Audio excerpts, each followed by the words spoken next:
تشوفون هاي العظمة مال القوزي، هاي الرتبة مال العظامة، خليها هنا، هذا شرف. منها ساحة التحريات ومنها ساحة عقبة بن نافع، وبنصهم مطعم الساحر بشكله الجديد.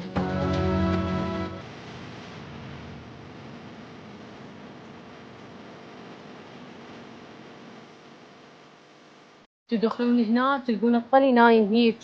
القوزي بالعادة يطبخوه بشسوار حتى لا ينقص من وزن اللحمة، بس هنا يم الساحر مو مهم وزن اللحم، المهم الطعم طيب.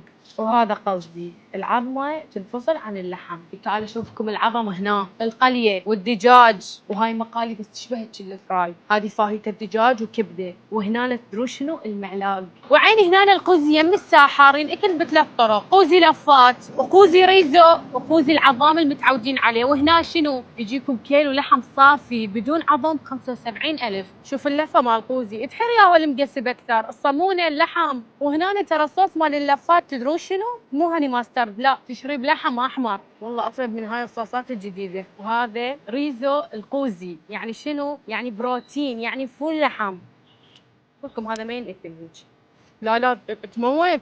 بس نجي على القول، هذا مال العظام القوزي، شوف بأربع أنواع تمن، ما أدري 5 انتظروا لا 4.